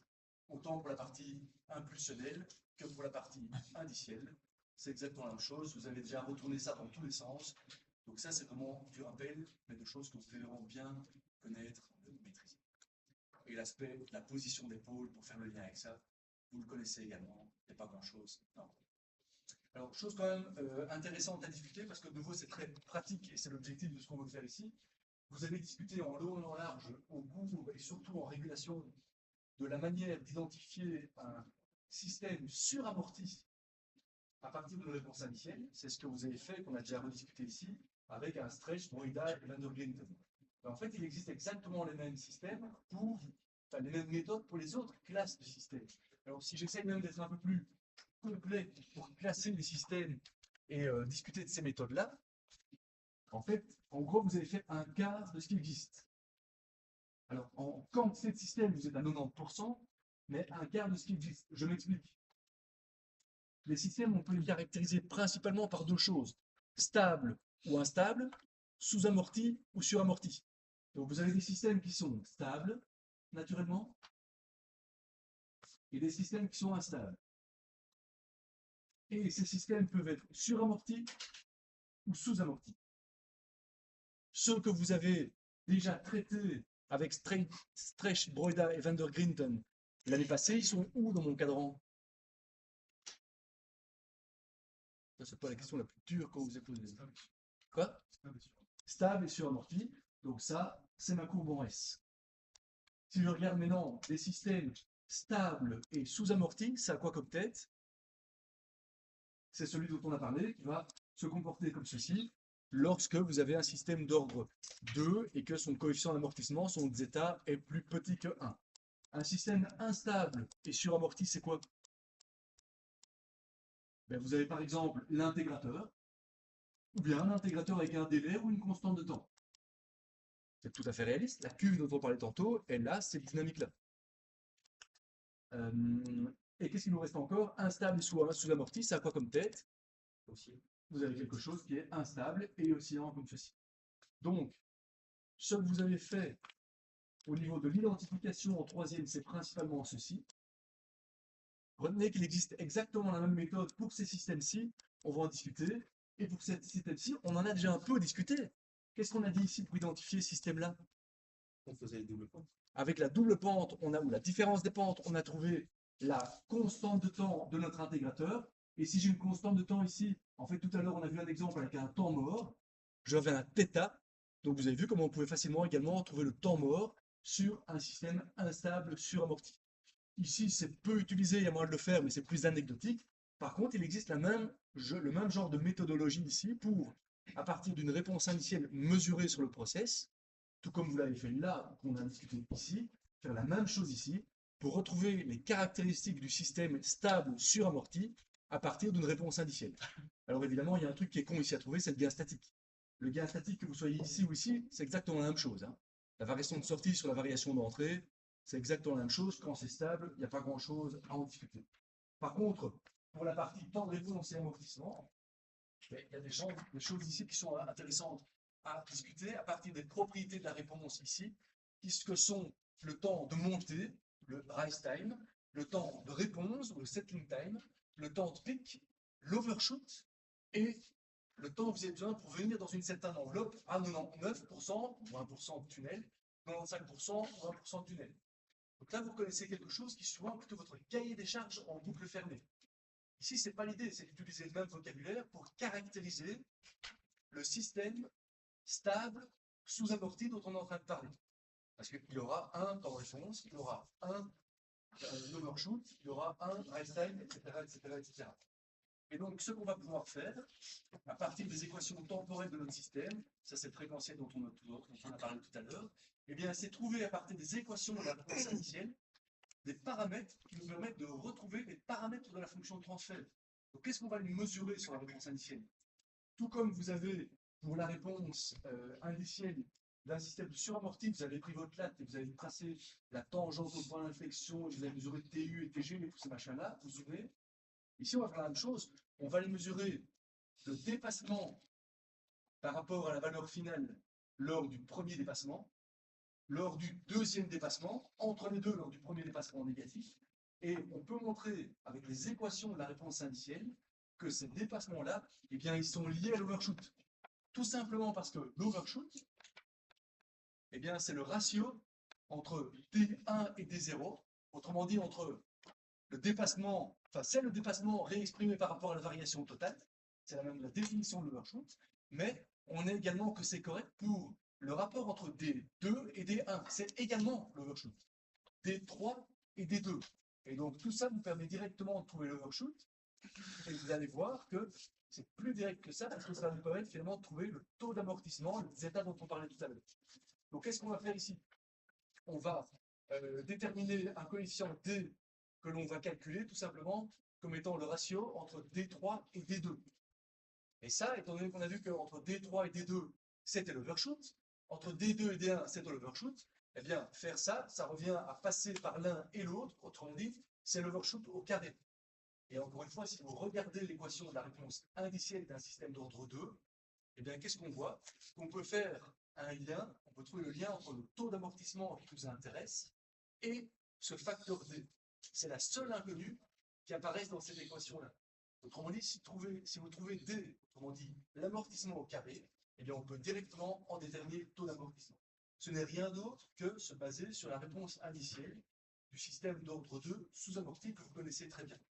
Et quand vous connaissez ce taux d'amortissement, eh bien, on peut carrément aller chercher l'autre paramètre qui nous manque dans notre fonction de transfert du deuxième ordre, qui est oméga n, en connaissant le temps de pic qui est mesuré sur la réponse initiale et le taux d'amortissement qu'on a calculé précédemment. Donc, la fonction de transfert du deuxième ordre, que je n'ai plus ici, elle avait comme paramètre, son paramètre statique, le gain statique, ça c'est un détail, c'est réglé. Elle n'avait que deux autres paramètres qui étaient le zeta et le oméga n. Pour le taux d'amortissement zeta et pour l'oméga n, pour la vitesse de la réponse, eh bien, vous voyez ici que ces deux paramètres, on sait directement les calculer à partir de variables qui sont mesurées sur la réponse initiale. Autrement dit, c'est une manière très directe de faire exactement l'équivalent de ce que vous avez fait l'année passée avec Streich, Boeda et Landau-Princeton sur une réponse stable suramortie, mais lorsque vous avez un système stable sous-amorti, si vous acceptez l'hypothèse qu'il ressemble à un deuxième ordre. Si c'est un ordre plus élevé, ceci sera plus ou moins correct. Tout comme vous savez que si vous approximez un système d'ordre 3 avec un Broïda qui n'est qu'un ordre 1, ça sera plus ou moins correct. Et donc c'est le genre de choses qui permet parfaitement de faire une extension de ce que vous connaissez déjà en suramorti, avec des systèmes instables, suramortis et stables sous-amortis. C'est très très très pratique de faire ça, c'est comme ça qu'on fait en industrie, quand on n'a pas le temps de faire un modèle, mais qu'on a besoin quand même de connaître les caractéristiques d'un système, soit parce qu'on en a besoin pour faire de la simulation, soit parce qu'on en a besoin comme modèle interne dans la régulation, soit parce qu'on a besoin de connaître les coefficients de la fonction de transfert pour, typiquement, calculer les paramètres du régulateur. Vous me suivez? Je répète toujours la même chose. Hein. Non? Ça va ou pas? J'ai l'impression de parler tout seul. Ça va? Donc, ceci fait le lien entre l'étude de la dynamique des systèmes d'ordre 2 et l'aspect pratique de comment trouver les éléments de sa fonction de transfert en se basant sur une réponse initiale. Alors, encore une fois, si vous avez besoin de créer un filtre d'ordre 2 pour la simulation au bout du filtrage, parce que c'est une propriété de filtre intéressante pour l'aspect passe-bande dont on a parlé tout à l'heure, ou pour amplifier des bandes, on en a parlé tout à l'heure également, et bien voilà la manière dont vous pouvez l'implémenter à partir de deux blocs intégrateurs. C'est un ordre 2, c'est logique que j'ai deux états, c'est logique que j'ai besoin de deux intégrateurs pour les relier. Et alors il y a un truc qui est intéressant ici, regardez un petit peu ce qui va se passer si mon zeta devient nul. On dit, on se remet dans le cas où mon zeta commence à diminuer, diminuer, diminuer. Vous savez que c'est de moins en moins bien amorti, jusqu'à ce que j'arrive à un zeta qui vaut 0. Qu'est-ce qui se passe si zeta est égal à 0? J'ai plus d'amortissement, donc mon échelon va devenir une sinus qui ne va jamais s'arrêter. En fait, c'est ce que vous avez ici aussi. Parce que si vous avez votre zeta qui vaut 0 ici, eh bien la contre-réaction qui apparaît ici, qui paraît positive, mais qui est en réalité négative parce qu'elle repasse dans un mois après, cette contre-réaction qui a tendance à stabiliser le système, on l'a déjà dit, elle n'existe plus. Et donc c'est ça qui visuellement vous montre qu'un système du deuxième ordre sans amortissement, eh bien vous avez quelque chose. J'ai oublié ce que j'étais en train de dire, j'étais déjà en train de penser à la suite. C'est ça qui vous montre qu'un système d'ordre 2, quand vous n'avez pas d'amortissement, vous n'avez pas le terme qui permet d'essayer de revenir en arrière et de dire plus ça monte, plus il faut freiner. Vous n'avez pas ce terme de frottement entre guillemets, enfin si c'est vraiment ça, et donc vous avez quelque chose qui ne va plus jamais s'amortir. C'est intéressant pour comprendre ce qui se passe, c'est aussi intéressant parce que c'est typiquement ce qui va se passer, c'est ce que vous avez ici sur le slide. C'est typiquement ce qui va se passer si vous avez un système intégrateur, donc mon intégrateur de droite, maintenant je vais le voir comme étant un processus intégrateur, je dois faire une régulation de niveau dans une cuve par exemple, pour reprendre l'exemple de tout à l'heure, et l'intégrateur de devant est l'intégrateur du régulateur. Donc on est en train de faire une petite analogie ici, mais qui est très importante, entre, je reviens en arrière, un système du deuxième ordre, on voit ici clairement que si je n'ai pas la rétroaction qui stabilise mon système parce que mon zeta est trop petit, disons nul, mon truc est instable, eh bien ça devient ceci. Et ça, c'est également ce que vous avez quand votre processus est un intégrateur et que le régulateur devant est un intégrateur, et c'est vrai pour un pays aussi.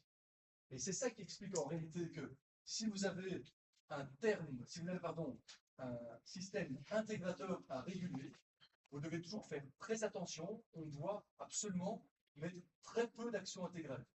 Parce que sinon, vous récupérez exactement ce qu'on a vu avant, et qu'on voit ici, c'est que vous n'avez pas de terme d'amortissement. Donc c'est un truc très important quand vous commencez à travailler sur des systèmes instables. Instable, c'est pas Star Trek, hein. C'est une régulation de niveau dans une cuve. Et bien typiquement, surtout dans des cas où, attention, la constante de temps d'intégration doit être très grande. Donc il ne faut jamais confondre les cas stables pour lesquels vous allez souvent dire que vous pouvez vous satisfaire, même si ce n'est pas le meilleur choix. On a déjà parlé il y a quelques semaines en parlant des compensations pôle zéro.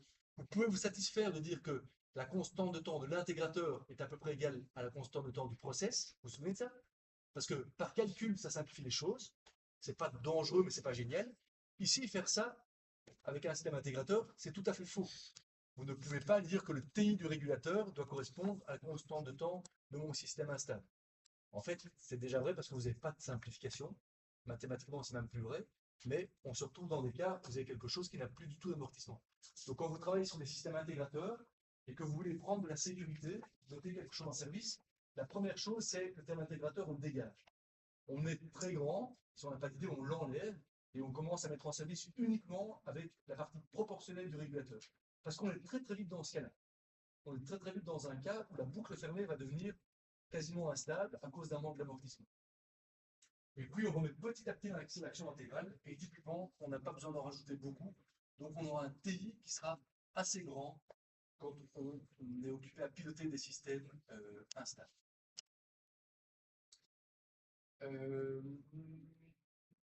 Et je vais peut-être m'arrêter ici pour aujourd'hui. La partie chapitre 3, j'ai pas eu le temps de finir. Non, ça va aller. Donc on est tout le temps occupé. Ça va aller. On est toujours occupé à parler de la troisième partie sur laquelle on s'intéresse à la dynamique des systèmes. Et donc, quand on dit dynamique des systèmes, vous avez vu qu'à chaque fois, je vous ai dit, ouais, des fois, on s'intéresse vraiment au process, à la dynamique du process, mais les mêmes fonctions de transfert souvent apparaissent dans les régulations également. Avec des fonctionnalités évidemment tout à fait différentes, mais ça fait deux raisons de devoir bien étudier ça.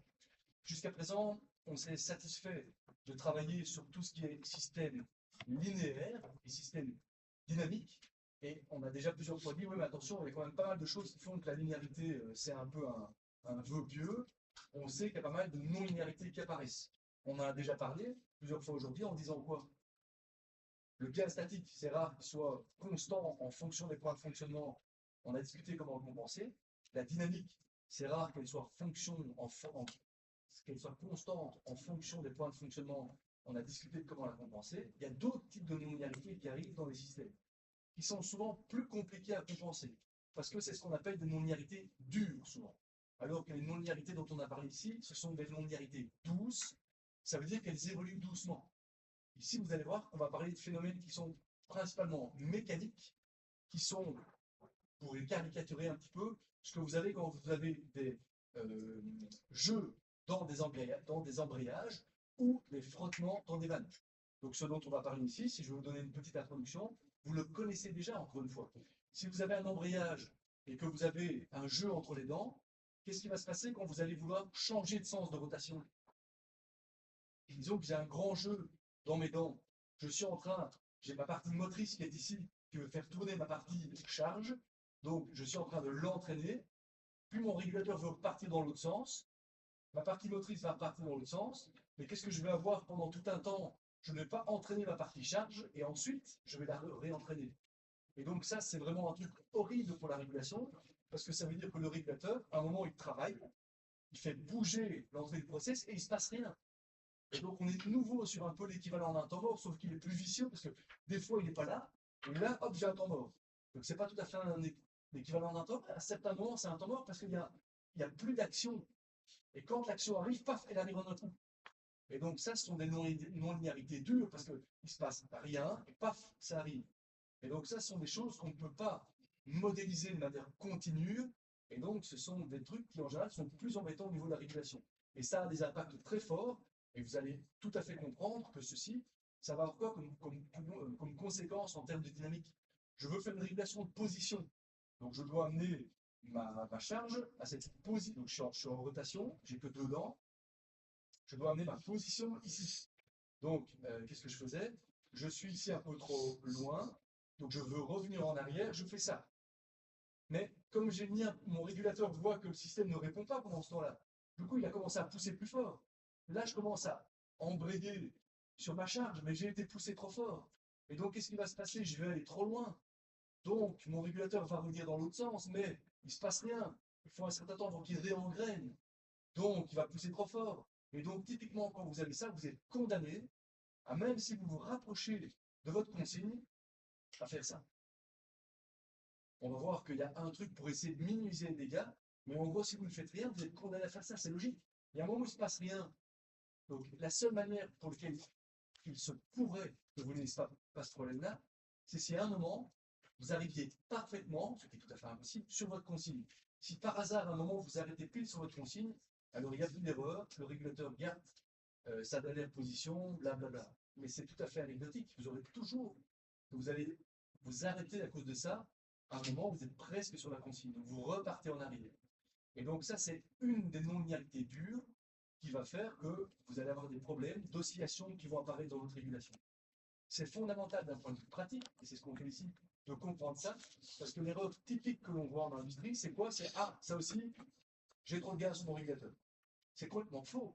Vous comprenez bien qu'ici, l'oscillation, elle ne vient pas du régulateur, qui apporterait trop de dynamique ou trop de gain. L'oscillation, elle vient du process, et c'est pas en diminuant le gain de régulateur que vous allez résoudre le problème. Vous allez au pire ralentir les oscillations qui vont apparaître en changeant les paramètres de régulateur. Ça, c'est vrai, mais vous n'allez jamais arrêter ces oscillations parce qu'elles ne sont pas originaires elles ne viennent pas d'un problème de tuning de régulateur. Donc ça, c'est vraiment fondamental de bien comprendre ces trucs-là. C'est pas le seul genre de choses qui va arriver. Vous avez également typiquement une autre non-linéarité dure quand vous travaillez avec des vannes. Une vanne, c'est 90% des organes de réglage, donc c'est fondamental. Là, qu'est-ce qui se passe? Vous avez que votre vanne, on va dire que c'est une vanne à cage linéaire. Aujourd'hui, la plupart du temps, elles sont à cage sphérique, ça vous en parlerez dans quelques temps avec M. Borfeld qui va vous parler de vanne. Mais pour mon explication, je veux dire que je dois lever mon corps de vanne, pour laisser passer plus ou moins mon fluide. Et pour ça, j'ai un actionneur qui va être pneumatique, hydraulique ou électrique. Prenons la majorité des vannes de réglage qui sont pneumatiques. Et ça veut dire que je vais devoir amener de l'air comprimé sur le champignon qui va venir pousser sur ma vanne, ou lever ma vanne selon que l'air arrive par en haut ou par en bas, on en discutera plus tard. Bref, je viens mettre une force qui a tendance à venir pousser sur ma vanne. Après un certain temps, on a souvent des points durs sur la vanne qui font qu'à cause d'usure mécanique, les segments des dents, des trucs comme ça, eh bien la vanne, quand je veux encore une fois changer de sens, ou bien elle est à l'arrêt et je veux la faire démarrer, c'est pas spécialement un changement de sens, elle est à l'arrêt, je veux la faire démarrer, ou bien je veux la faire changer de sens, qu'est-ce qui va se passer? Elle est bloquée, enfin elle est à l'arrêt, je veux la faire démarrer, je vais devoir pousser, mais dans un premier temps, elle ne va pas bouger parce que j'ai un frottement sec. J'ai un point dur. Et donc, je dois pousser, pousser, pousser. Et puis, quand mon point dur va être vaincu, quand mon frottement sec est tel que ma force statique est plus faible que la force qui pousse sur mon truc, qu'est-ce qui va se passer? Ça va se débloquer. Mais typiquement, dès que je me débloque, les frottements secs n'existent plus. Donc, c'est plus facile à bouger. Et donc, je vais aller trop loin. Et donc, c'est une autre type de non-linéarité mécanique, mais qui va nous donner exactement le même genre d'emmerde. C'est toujours la même chose. Mon régulateur va dire qu'il faut augmenter le débit, donc il faut ouvrir la vanne. Il va commencer à augmenter la force, que ce soit pneumatique ou hydraulique, sur ma vanne qui ne va pas bouger. Donc, il va pousser plus, pousser plus, pousser plus. Elle va se débloquer, elle va aller trop loin. Du coup, le régulateur va dire, bah merde, elle a été trop loin, j'ai trop de débit. Le régulateur va dire, j'ai trop de débit, je dois diminuer le débit. Il va vouloir fermer la vanne. Donc, on va aller dans l'autre sens au niveau de notre force, mais il ne va rien se passer parce qu'on va avoir un frottement sec. Et vous voyez, on est reparti dans l'autre truc. Et donc, ce sont deux non-linéarités différentes, toutes les deux d'une origine mécanique, qui vont faire que, typiquement, on voit ça dans les régulations, ça aussi, ça aussi, ça aussi. Et encore une fois, c'est un truc fondamental. Quand on va voir ça, on ne doit pas dire qu'il faut résoudre ça en changeant les paramètres de régulateur. Ce n'est pas la régulation qui est à l'origine des oscillations, c'est le process. Et donc là, arrive toujours la guerre entre les mécaniciens ou l'équipe de maintenance d'une installation et les automaticiens et l'équipe d'opération. L'équipe d'opération va dire, les gars, ça aussi ici. En général, elle sait que c'est à cause de la vanne. Elle va dire à l'équipe de maintenance, il faut que tu interviennes sur cette vanne parce qu'elle ne se comporte pas bien, la maintenir, régler le régulateur pneumatique et des choses comme ça. Les mécaniciens vont aller chez les automaticiens pour aller dire il faut que tu fasses quelque chose, là, ta régulation fait aussi ma vanne. Et l'automaticien va dire au mécanicien non, c'est ta vanne, tu fous la merde. Et là, il faut savoir dire qui a raison des deux. Et du coup, c'est très intéressant de bien comprendre ça. Comment est-ce qu'à votre avis, on peut facilement montrer que la régulation vient soit d'un des deux problèmes mécaniques que je viens de vous évoquer, soit d'une oscillation de régulation. Avec les deux trucs mécaniques que je viens de vous dire. Qu'est-ce que vous pensez qu'on peut voir dans les signaux qui montrent que ça aussi? Que d'un côté, ça vient d'un aspect mécanique, et donc que c'est un problème de maintenance, ou bien que c'est un problème de régulation. Oui, et donc vous allez typiquement avoir d'autres formes en réalité. Si vous ne regardez que le débit ou la température qui est finalement réglée, vous verrez des oscillations à peu près sinusoïdales. Parce que souvent, vous avez un aspect un peu inertie du process. Par contre, si vous regardez la position de vanne ou le débit, ça c'est direct, qu'est-ce que vous allez typiquement voir? Ça ne bouge pas, paf, ça bouge, paf, ça bouge. Et donc, typiquement, quand on a ça, on a des signaux carrés qui apparaissent dans les signaux historisés. Et donc, typiquement, c'est ça qu'on doit faire quand on voit que ça aussi. Il faut aller voir si c'est vraiment la régulation qui est à la source des oscillations ou si c'est un peu mécanique qui crée des oscillations. C'est aller voir la tête de ces signaux-là. Donc, soit on regarde simplement les signaux, soit on peut directement faire des courbes en XY et faire ce que vous avez probablement vu en électronique quand vous avez parlé des figures de Lissajous il y a 2 ans. Ça vous dit quelque chose? Ça vous dit rien? Mettre un X, mettre une tension et un courant et voir comment ça se déforme, ça fait apparaître des trucs jolis. Non? Qu'est-ce que donc, ce dont je viens de vous parler, c'est tout ceci. Et typiquement, voilà ce qui se passe. Voilà ce que vous voyez dans mon explication de tout à l'heure. Ma vanne ne bouge pas, alors que le régulateur essaye de pousser dessus, paf, elle se débloque. Quand je veux aller dans l'autre sens, qu'elle est bloquée à cause de son point dur, il faut aller d'abord dans l'autre sens pour qu'elle se débloque. Et donc, typiquement, vous voyez ici des fronts raies lorsque l'organe de réglage se débloque. Donc ça, c'est ce dont je vous ai évoqué tout à l'heure. Et donc ça va nous faire apparaître des signaux beaucoup plus carrés. Quand vous passez en oscillation, c'est directement ça que vous allez voir. Et donc ça, c'est le cycle carré dont je vous parlais. La vanne ne bouge pas, paf, elle se débloque. Ah, on va trop loin, donc le régulateur veut aller dans l'autre sens. Oui, mais il va d'abord falloir que le régulateur demande à la vanne d'aller assez loin pour qu'elle ait assez de force pour vaincre les problèmes mécaniques dont je viens de parler, qu'ils soient bande morte ou stiction, c'est à peu près la même chose, et paf, elle va se débloquer, paf, elle va se débloquer.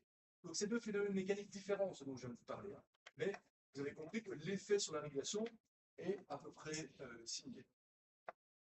Et donc ça, c'est ce dont je vous parlais. Si vous vous amusez à mettre ici le MV et le PV, donc la consigne de vanne et le retour de vanne, ben, on commence typiquement à avoir des figures qui vous permettent de voir que ben, la consigne, elle ne suit pas la vanne. Ça, c'est la consigne de position de vanne, ça, c'est le retour de vanne. Quand tout va bien, vous devriez avoir que X égale à Y. Et là, qu'est-ce que vous voyez? Ben, qu'il faut que la consigne de position de vanne soit assez grande pour que la vanne finalement se décale et augmente. Et puis quand je reviens dans l'autre sens, j'ai l'effet inverse qui se passe, mais avec une hystérèse mécanique à cause de ça. Et donc, typiquement, vous avez quelque chose qui est pas un temps mort, mais ça, c'est toujours ce même problème que le régulateur ne voit pas l'effet de ce qu'il fait, donc il pousse plus fort, et on est dans les problèmes, et on est dans les problèmes. Autre type de non-linéarité, c'est dans l'autre ordre que ce que je vous ai dit tout à l'heure, les jeux mécaniques, eux vont apparaître juste après, mais ça sera les jeux mécaniques. L'autre type de non-linéarité que vous connaissez aussi, c'est la saturation. Mais ça, vous connaissez déjà. Alors, des fois, c'est des saturations douces, des fois, c'est des saturations brusques. En fait, les saturations douces, vous les connaissez déjà dans le domaine électromagnétique. C'est ce que vous allez avoir comme saturation d'un matériau magnétique. D'ailleurs, vous avez également l'autre problème, à cause de l'hystérèse. Vous allez aussi revenir en arrière, pas comme vous êtes revenu en avant. C'est de nouveau l'équivalent de ce domaine mécanique dont je vous ai parlé, sauf qu'on est dans le domaine magnétique. Vous avez la même chose dans tous les domaines qui arrivent. Donc ici, vous avez des saturations qui sont soit douces, en fait, ça c'est typiquement l'exemple de la forme d'une vanne qui n'est pas linéaire, et puis vous avez la saturation dure, qui est la vanne qui est complètement ouverte et qui ne peut pas s'ouvrir à plus que 100%. De nouveau, tout ça sont des non-linéarités qu'il faut connaître et traiter dans les boucles de régulation si on ne veut pas avoir de problème. Ceci, c'est tout ce dont on a déjà discuté, donc il n'y a pas grand-chose. Voilà, comme je vous le disais, la bande morte par laquelle j'ai commencé à travailler, la manière dont on peut l'exprimer si vous devez la simuler ou la mettre sur papier. Donc c'est ça que vous avez ici et qu'on disait tout à l'heure. Lorsque vous vous déplacez, donc c'est mes deux dents, il ne se passe rien, et puis il faut réengrainer pour qu'il se passe quelque chose. Et si vous repartez à l'envers, vous devez revaincre la bande morte pour évoluer. Donc la bande morte, vous la voyez ici. Donc j'essaie d'avancer, il ne se passe rien, et à partir d'un certain moment, ça commence à évoluer. Si je reviens en arrière, je dois repasser dans l'autre sens pour évoluer. Et en réalité, ça c'est une bande morte encore gentille. Vous avez plutôt ce qu'on appelle un backlash qui arrive. C'est la même chose, mais c'est un peu plus compliqué que ça, ce qui se passe réellement. Parce qu'en réalité, mais dans mon exemple d'engrenage, je tourne et je peux à n'importe quel endroit revenir en arrière et avoir mon hystérèse mécanique avant que ça revienne. Et donc c'est plutôt proche d'un backlash. Vous allez le voir plus loin, la manière dont ça s'exprime. Un backlash, c'est la non-linéarité. Si je veux la réexprimer comme ça, il ne se passe rien comme on l'a dit, j'engraine, et si je veux revenir en arrière, eh bien je dois d'abord tuer ma bande morte avant de revenir. Donc je vais dans un sens comme ceci, et si je reviens en arrière, je fais ça. Et pour revenir en arrière, je fais ça. Si j'avais été plus loin, j'aurais fait ceci. Donc j'ai à chaque fois la même distance entre mes deux dents que je dois vaincre dans l'autre sens. Donc ce sont de nouveau d'autres types de non-linéarité. L'effet est chaque fois exactement le même, mais catastrophique sur la régulation. Donc on va discuter de ce qu'on peut faire comme solution, mais soyez conscients que si on ne fait rien, on a évidemment des problèmes, et qu'il n'y a pas de problème magique non plus. Il ne faut jamais laisser les équipes d'opération, les équipes de maintenance, venir vous dire « Hey, la vanne a un problème, fais ce qu'il faut dans la régulation pour le résoudre ». Ça, vous pouvez dire que vous pouvez un peu améliorer les choses, mais tout le temps en soulignant le fait que ça se fera au détriment de la vitesse de la régulation. Donc ça, c'est vraiment un scénario typique qui arrive. C'est l'équipe de maintenance qui va venir vous voir, si vous êtes sur le projet en tant qu'automaticien, et qui va vous dire « ça aussi, tu es en train de foutre le bordel avec ma vanne, et elle a un problème, tu l'amplifies ». Non, le problème, c'est la vanne. Alors c'est vrai que si la régulation essaie d'être dynamique, ça va encore plus faire apparaître ce problème. Et donc si on veut moins le faire apparaître, on va pouvoir calmer la régulation, mais ça ne va pas résoudre le problème. Donc si vous devez faire ça, il faut toujours être très clair sur ce que vous faites, pour votre chef, pour votre client, pour vous-même.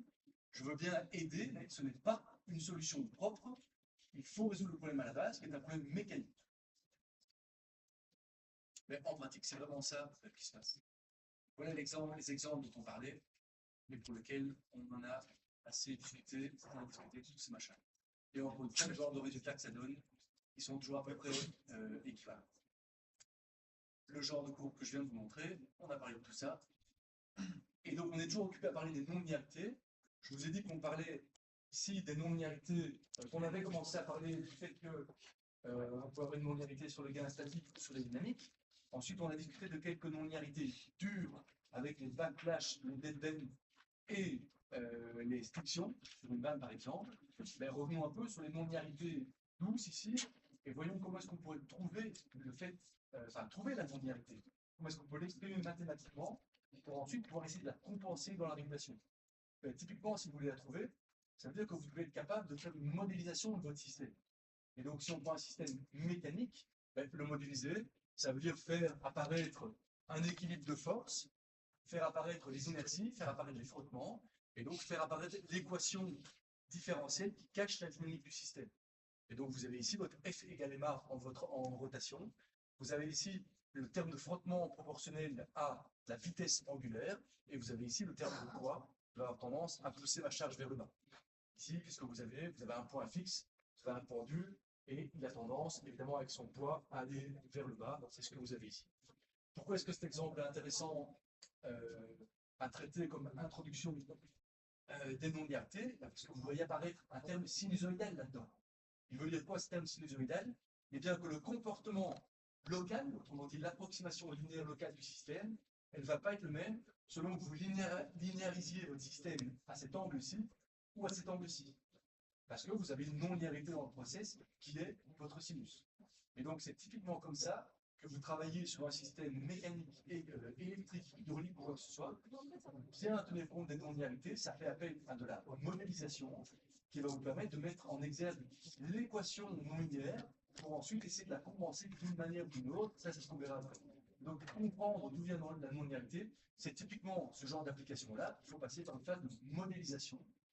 Et donc là, on n'est plus occupé à dire qu'on peut s'en sortir en faisant l'identification locale, une identification de sous-entendu local en vous basant sur la réponse indicielle. Si vous voulez faire ça, qu'est-ce que vous devriez faire alors? Si vous ne voulez pas faire une réponse, si vous ne voulez pas faire de la modélisation pour exprimer les non-linéarités de manière mathématique, à partir des équations physiques, électriques, mécaniques, hydrauliques, etc., et que vous voulez quand même plus bêtement le faire avec une réponse indicielle mesurée sur le process, testée sur le process, qu'est-ce que vous devriez faire alors? Faire 10 réponses indicielles à points de fonctionnement différents pour balayer toute la charge, toute la plage de fonctionnement de votre installation. Mais l'approche normale, surtout pour vous, c'est ok, je vais modéliser mon système, ça va me permettre de comprendre la non-linéarité, et comme ça, une fois qu'on l'a en équation, on va voir que c'est souvent très simple de compenser la non-linéarité du process dans la régulation.